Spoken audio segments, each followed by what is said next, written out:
So I did my presentation on Frogwood Pond, which is a very cool little place, which I kind of recommend that you would look into. So getting to the site is pretty simple.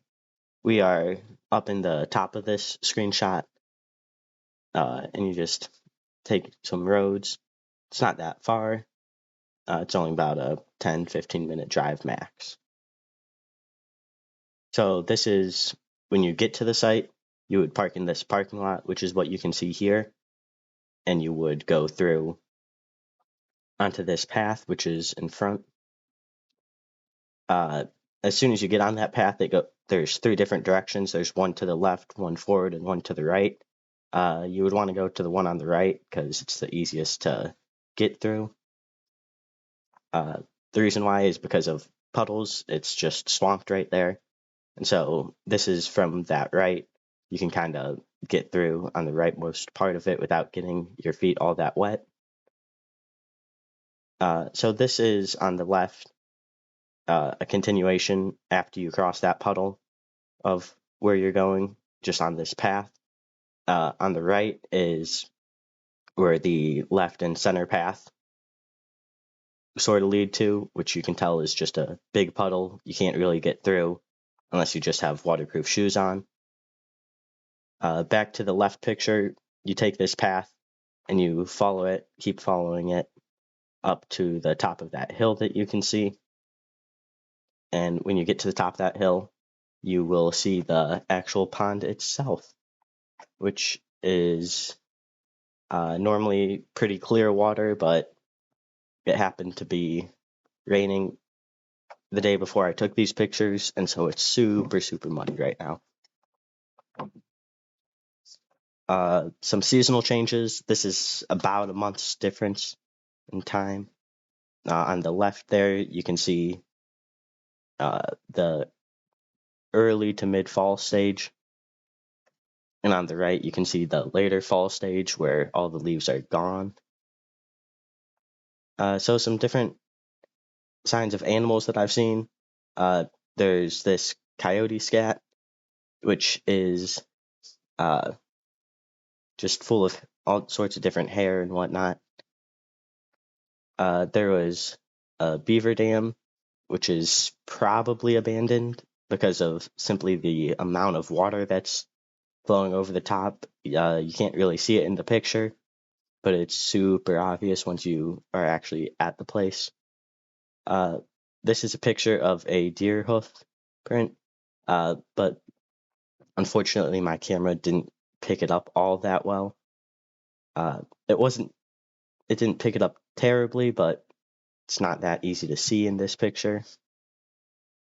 So some of the terrestrial habitat.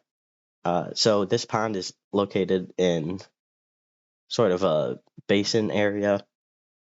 And so you can see this hill right here, which has a lot of different trees, a lot of oaks, maples, stuff like that.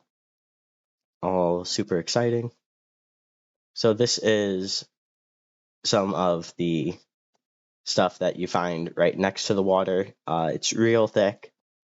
You can't really get through it, but it's kind of cool. Some of the aquatic habitat. This is the lower portion of it. It's the whole pond area. The picture looks a little weird because I did a panorama just so I could get all that water in there. So some different plants. There's the ebony spleenwort, which is native to North America, specifically the part of North America that's east of the Rockies. And it is the only type of fern that I could find. I don't know why, just couldn't find anything else. This is goldenrod, which is normally yellow during the spring and summertime. There's some white fluff there you can see. which is the remnants of the flower, and it's often found in meadows and prairies and savannas and whatnot. So this is broom sedge. It's also known as whiskey grass.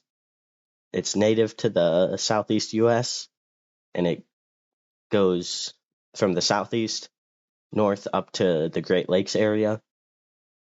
But it is invasive to California and Hawaii.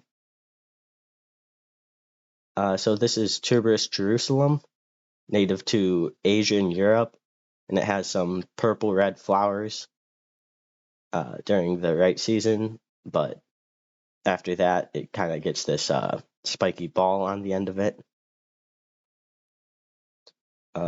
This is field thistle, which has really bright purple flowers, which come out the top of these sort of balls that you can see here. It's native to a lot of Canada and a lot of the U.S. I think it's almost 40 of the 50 states it's native to, which is kind of cool.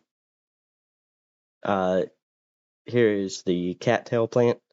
What you can see here is a super tight bundle of seeds, which when it dries out, they sort of explode, and the wind will carry them around. They're often found at the very edge of ponds and lakes, with sort of their feet in the water but not super deep. They're often used as fire starters since the seeds, which like you can fluff out, burn super well. This is wood sedge. It's often found in small clumps, as you can see here. It generally has 3 to 5 female spikes for every male sort of spike in here. It's native to Europe, but was introduced to North America and New Zealand in the last probably